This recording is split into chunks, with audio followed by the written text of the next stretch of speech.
बुलमी समाज रे बंचा भी बहुत कष्टकर मुझे चाहूँ सी जो भी था आसिक आमको ये नहीं जातु।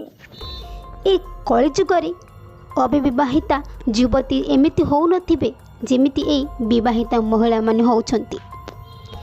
निज परिवार स्वामी पिलांकु छाड़ी परपुरुष सहित फेरार होउछंती सेटा पुणी टिके देह सुख पाई भूली जाइछंती निज संसार को निज मान सम्मान को। एई महिला को टिके भल भाव देखंतु जी कि 3 मासर भल पाइबा पाई भूली जाइछंती 13 वर्षर संपर्क को निज छुआ मानंको।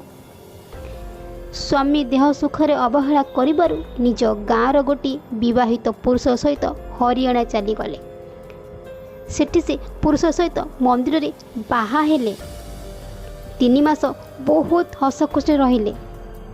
पुणी से पुरुष जनक मन भरी देह सुख नेला परे कटक स्टेशन रे छाड़ी चली गले। महिला जनक बहुत खोजाखोजी करबा परे भी सही तांकर द्वितीय स्वामी को पाइलेनी। फोन करी एठी अछि सेठी अछि बोली द्वितीय स्वामी जनक भुआ बुलाउछंती। ए महिला जनक एबे 12 दुआर बुलुछंती। आसंतु सुनिबा ए महिला सहित कौन होइछि। मोर द्वितीय स्वामी जी मत नहीं जाइए हरियाणा सी 3 मास से रहा आसिक कटक स्टेशन ओह्ल कुआड़े चलीगले मुझे खोजी खोजिकी 3 दिन है बहुत आड़े खोजी।